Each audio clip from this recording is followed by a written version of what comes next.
It's Michael, your host for tonight. Kapag sinabing one, may inspirasyong dala for everyone. That's about kwento na kabutihan, binubuhay ang bayanihan. Padayon, kahuwan.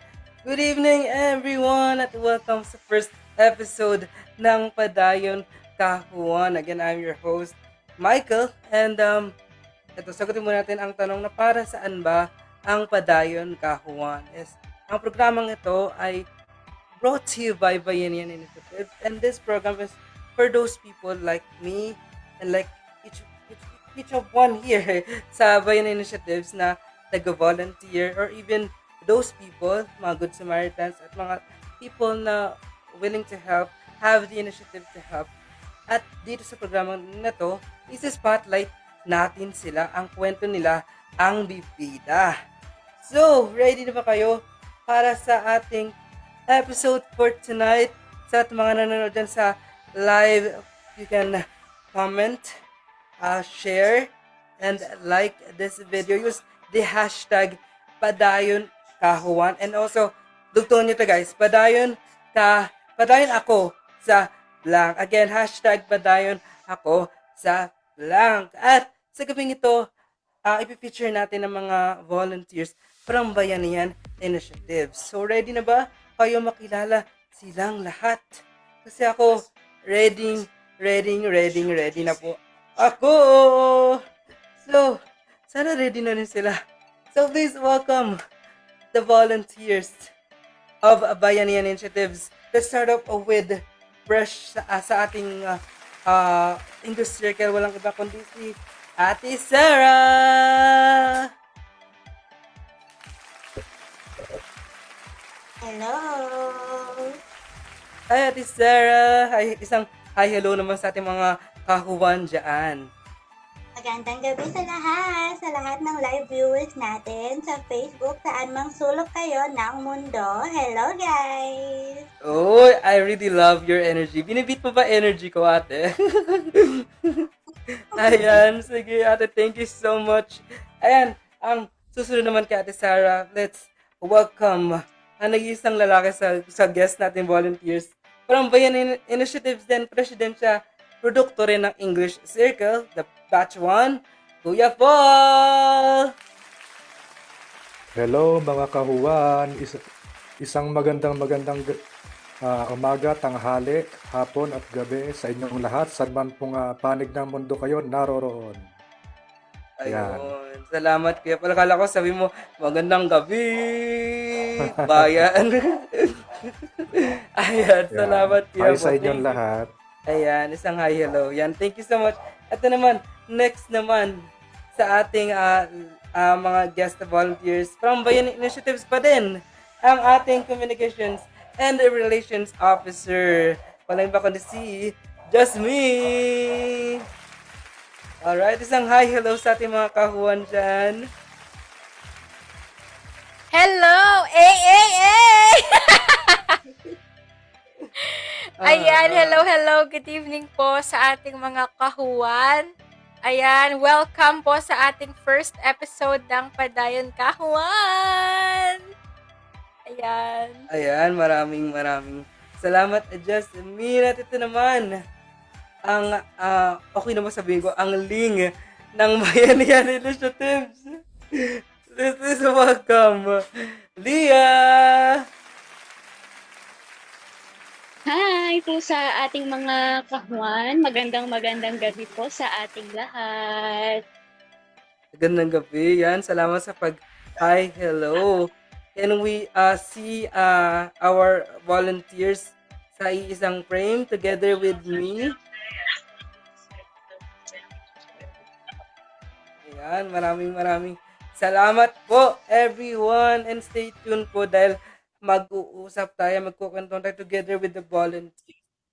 Kasama dyan sina Leah, Kuya Paul, Sarah, and Jasmine, of course. Ayan. Salamat. So, ready na ba kayo sa ating question and answer portion? Yes! Yes. Alright. Yes, I'm ready. Alright, ready na. Ready na sila lahat. Ako ready na rin ako. So, para sa ating unang question, ito tatanungin ko sina Kuya Paul at si Ate Sarah. Ready pa kayong dalawa? Ready? Ayun, ready na si Kuya Ready Paul. na sila, ready na. Si Ate Yes. Sarah and Kuya Paul. Would you share a brief story on how you decide to become a volunteer? Of course, with Bayanihan Initiatives. Share po kayo ng mga one reason kung ba't po kayo na-push na mag-volunteer o nag-decide po kayo mag-volunteer sa Bayanihan Initiatives. Okay. Sige, Ako na. I'll Ay, go, sige, Ate Ate Sarah. Sarah. Go po. Okay. Ang kwento kung bakit ako nakasali sa ay dahil I have a good friend na inimbitahan ako na sumali sa isang activity which is ang Bayanihan Initiative ang nagpa-facilitate.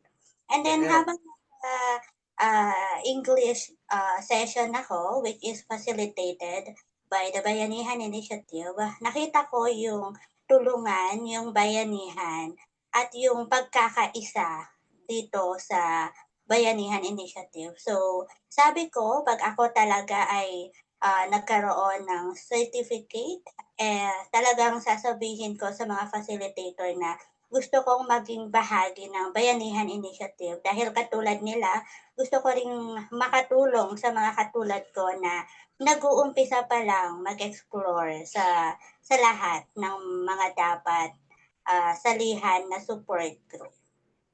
Ayun, maraming salamat, Ate Sarah. How about you, Kuya Paul? Kwentuhan mo naman kami kung paano ka nag-decide to be a part of Bayanihan Initiative as a volunteer.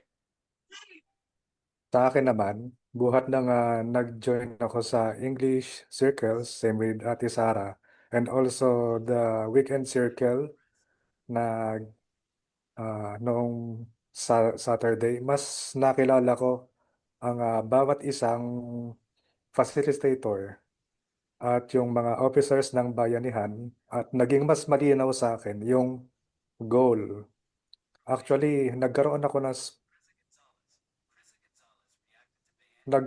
ng sabihin na nating spark, pero hindi sa akin kasi importante yung spark eh. Kasi once na may spark ka o yung according to your emotion gusto mong tumulong, pagka yan nawala na, wala na, ayaw mo na.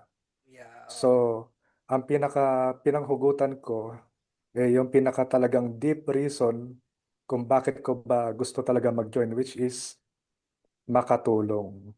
At also, mag-showcase na skills, itulong kung ano pa man yung kaya ko itulong. Hindi naman syempre para sa sarili ko, una first, para syempre kay Lord, at syempre para sa organization, and Yes. third, para sa sarili ko. Yun lang, thank you. Yun. People just wanted just follow-up question, no? Ay, sure. This is all about the spark, no? You say na hindi naman tungkol to sa spark, no? Na pag nawala yung spark, di ka natutulong, no? Pero what keeps you going? Ano yung reason? One thing lang, just give me one reason lang. Isang rason kung bakit ka nagpapadayon sa Nagpapadayon. dito sa pag-volunteer. Isang rason lang. Ginagawa ko to hindi para sa sarili ko, of course, para kay Lord. Yun yung pinaka-importante para sa akin. Alright. So, thank you, Kuya. Talaga nga naman, sabi ko nga, nung nagsimula ko sa Bayan Initiatives, I wanna use this as an act of my worship to God. So, para tayo dyan, Kuya Paul. Maraming salamat. Thank you, Ate Sarah Thank you. and Kuya Paul. Ayan. At para naman sa next question natin is for Leah and Jasmine. Ready pa kayong dalawa? Hopefully ready Yes. kayo, no? Oo. So, ayan, hopefully you are na nasa mood kayo or parang yung nerves nyo is Kinakabahan okay na. nga ako. Sabi ko kanina, hindi ako kinakabahan. Pero Pero parang ngayon kinakabahan. ako kinabahan. Oo. How about si Leah? Okay Okay ka ba? Mm. Alright, sige. For our question is, for you, what it means to be a volunteer. Para sa'yo, ano mo ibig sabihin ng pagiging volunteer? Sige, Jasmine, ano para sa'yo pagiging volunteer? Nakakaiyak naman yan, Sir Michael. Sir Michael talaga. Sa akin, ang pagvo-volunteer is isang initiative na kung saan hindi mapapalitan ng kahit na ano, and hindi rin siya kayang bayaran, 'di ba? Mm. Kumbaga, um, sa ating mga Pinoy, naniniwala ako na sa ating mga Pinoy, likas na talaga sa atin yung pagkakaroon ng heart True. na Mm. tumulong, na alam mo yun, yung kahit hindi ka sabihan, um, meron ka ng, yung initiative mo nandun na talaga eh. So, Yeah. ayun, yun yung ano ko, yun yung definition ko ng volunteer. Mm. Yun. How about Leah? Is Leah here? Ayun. How about So, you? para sa akin naman, ang pagvo-volunteer para sa akin ay Mm. ito yung pagtulong mo na walang hinihinging kapalit. Ganon. Yun. So, di ba, alam naman kasi natin na pag sinabing volunteer, um, hindi siya compensated, di ba? Yeah. Oo. Without pay siya. Mm. Pero, dahil may inspirasyon ka, dahil alam mo na makakatulong ka sa iba, Mm. handa mong gawin yun nang walang hinihinging kapalit. So, ayun, para sa akin, yun yung pag-volunteer. Yun, thank you. Thank you. Ayun, pero follow-up question din sa inyong dalawa. Kasi medyo tied yung story niyong dalawa ni Jasmine tsaka kayong dalawa Mm. niya. Oo. 'Di ba, na and even I as a volunteer, dumating din ako sa moment na parang yung parang alam mo yung this is not parang worthy of my time. Parang gano'n ano, parang nakakapagod talaga Yes, kasi totoo yan. nakaka-drain ng Oo, totoo energy. yan. 'Di Oo. ba? Parang ayaw mo nang magpadayon for some reason. So gusto ko tanungin, inspire natin yung mga kahuwan natin Kahuwan natin. Yes. na ano yung isang moment, give me one moment na parang, oops, I wanna do this. I wanna do this. I wanna be on that position na makaka-inspire ako ng tao. Ako Yan. siguro, ako nga hindi ko expect na nasa comms ako eh. Mm. Hindi ko Pero na-expect hi yun. muna tayo sa ating mga viewers. Hello. Oo. Hello, Hello, hello. hello, Share Hello, your mga hello like po sa and kahuwan. inyong comment. lahat. And comment na rin ka, hashtag padayon kawan or Padayon. hashtag padayon ako sa vlog. Ayan. Thank you Yes. po. Sige, go. Ano? Ayun. So, as I was saying, hindi ko talaga ina-expect na nasa comms na ako. Mm. So, wala akong any background, wala akong anything na skill na related sa comms. Pero yun nga, Oo. lagi ko 'tong sinasabi sa mga kabayanihan natin, sa mga kahuwan natin, kahit before pa, na matagal kasi akong natenga dito sa bahay dahil nga out of school ako. Mm. So, nung nakita ko yung bayanihan, sabi ko, ay parang pwede 'to, na pwede ko 'tong gawin na as my work experience na din, 'di ba? Para Mm. dumating yung college, na 'pag dumating na yung college time ko, parang 'di na ako masyado mangangarag na, kasi after college ganun din naman eh, 'di ba? Oh, yeah. Magga-graduate ka din naman. So, Alright. How about you, Leah? Salamat, Jasmine. Ayun, Ikaw, Leah. ako naman, same same with Jazz, out of school din ako for 6 years. Oh, Ayan, that's so wow. tough. siyempre, yeah, siyempre walang ginagawa, gano'n. Then, Mm-mm. um, ayun, nagkaroon ng opportunity sa Bayanihan Initiatives and ginrab natin. Tapos, ayun, syempre, dahil na din sa mga taong naniniwala sa akin, Kung sila nga naniniwala sa akin na kaya ko, 'di ba? What Yeah. more na ako, kailangan ko rin maniwala sa sarili ko. So, ayun. Yun yung pinaka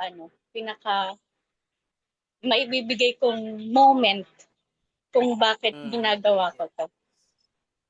Ayan. Thank you so much, Leah Thank and you. Jasmine. Thank you. Ayan. Hi ulit sa ating mga viewers, sa ating mga kahuwan dyan. Continue lang po reacting, liking, and sharing the live, and also use the hashtag Padayon Kahuwan, and also the hashtag Padayon Ako sa Blank. Dugtungan nyo na yan, guys. We will try to, kung may oras pa tayo, babasahin natin yan. Okay? Ayan, maraming salamat po again, Leah and Jasmine. Ito, para naman, gusto kong tanungin, kasi parang tied din ito kay Jasmine and Leah. Kuya Paul, how are you tonight? How are you feeling na siguro nakakaranas din tayo ng parang medyo like you wanna give up for some reason, medyo napapagod tayo. Ano yung reason mo, one reason or one moment na nasabi mo sa sarili mo na I wanna keep on doing this? Sige po, Kuya Paul. Actually, kung sasabihin ko na ginagawa ko ito dahil ah, for some, paano ba? Ginagawa ko siya dahil gusto ko, mababaw siya kasi natural tao tayo napapagod. So, ang Mm. pinaka main reason ko ay ginagawa ko ba siya para sa sarili ko o siyempre of course para pa rin kay Lord. Yun yung pinahuhugutan ko. Kumbaga, lahat ng ginagawa ko, kahit ano man yan, normal na All for mag-give the up. Lord talaga, Oo, no? Mm. mag-give up ako for now, pero hindi ibig sabihin na totally give up. Ibig sabihin, Yes. mag-give up ako for now para makapaghanda at sisiguraduhin ko na sa pagbabalik ko na yon, I get, tuloy-tuloy really na, get done. wala na, Yeah. ganon. Yan. Kumbaga, Mm. kung meron man ako sigurong atrasang laban o task na hindi ko gawin, yun yung nakikita ko na task na kumbaga hindi ko kaya o lagpas na sa capacity ko para sa akin, ganon. Yun lang. Kasi, So, kumbaga parang you are here because of oh, the Lord. Dahil nga, tinuturing mo tong, yun nga, sabi ko kanina, your worship to God. and No? of course, syempre, alam ko yung limitasyon ko bilang tao at syempre Yeah. lahat tayo meron nun. Tsaka yun nga, kasi kung pipilitin ko ng pipilitin na sarili ko, magkakaproblema ako sa mga kasamahan ko sa organization, syempre, at Alright. ayoko naman din mangyari yun. Alright, thank you, Kuya Paul. Thank Maraming you. salamat po. Ayan, so for the next question na tayo, and magano na tayo. Next question natin, this is for everyone, para sa lahat, no? So, Yan. bakit padayon ako sa buhay? Bakit padayon pa rin ako sa buhay? Ayan. Let's start with Leah. Bakit padayon pa rin ako sa buhay? Ayan, Leah. Siguro dugtungan nyo to. Bakit padayon pa rin ako sa Yun. buhay? Because of what? Yan. So, ayun. Padayon pa din ako sa buhay. Dahil gusto kong i-prove hindi lang sa ibang tao, kundi sa sarili ko na may magagawa ako to help other people. And hindi ko magagawa yun kung hindi ko mapuprove sa sarili ko na kaya ko. So, ayun. Oo. So, parang proving yourself muna that you can, di ba? That I can do. Tama, agree. Ayan. So, how about Gusto ko yung Jasmine? palaban si Siyempre, Oo nga, palaban Siyempre, siya dapat dun. lagi tayong I can do it. palaban. Ganon. I can do it. Yes. How about you, Ayan. Jasmine? Ayan. Ako, bakit padayon pa rin ako sa buhay? Kasi naniniwala ako na isa kong I believe na merong plan sa akin si Lord, and Mhm. isa ako sa mga instrument na pinadala niya, 'di ba, para magbigay pa ng mga ng inspiration sa iba. So basically parang marami pang umaasa sa akin. Maraming alam ko kasi na maraming nagmamahal sa akin kaya padayon pa rin ako sa buhay. Ayun. Tama. Padayon kasi marami pang nagmamahal sa atin. Yes. Marami pang umaasa sa atin. Yun. Ba't nyo kami tinatawanan? Charis. Alright. How about you, Ate Sara? Padayon ka pa rin sa buhay. Bakit ka padayon pa rin sa buhay, Ate Sara? Sinong tanong? Gusto ko muna ulit. Ay, hindi. Bakit ka padayon pa rin sa buhay? Bakit ka, when we say padayon, patuloy, bakit patuloy pa rin tayo sa buhay? Ate Sara? Sige. Kung akong tatanungin ito, kung bakit ako padayon pa rin sa buhay?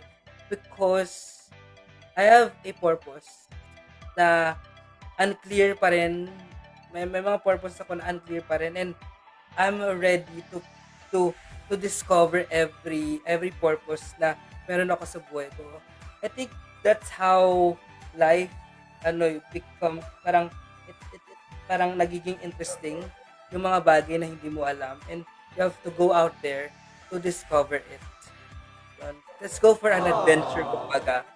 Ayun. So, pag nalaman mo, na-discover mo yun, then padayon tayo, di ba? Ikaw, Ate Sara, saka na ba? Ayan. Ayan, bakit ka padayon pa rin sa buhay, ate? Bago ko sagutin yan, mag-hello muna ulit ako sa mga viewers. Magandang gabi. Diba? Ayan, bakit ako padayon sa buhay? Padayon ako sa buhay dahil maraming naniniwala sa akin. At alam ko na pinagkakatiwalaan din ako ng ating Panginoong Diyos. Dahil hindi ako nagkaroon ng kapansanan ng walang dahilan. Lahat ng ito may purpose. Merong reason, ang reason ako sa buhay. At alam ko na nagiging inspiration ako ko. PW. Hello, Ate Sara.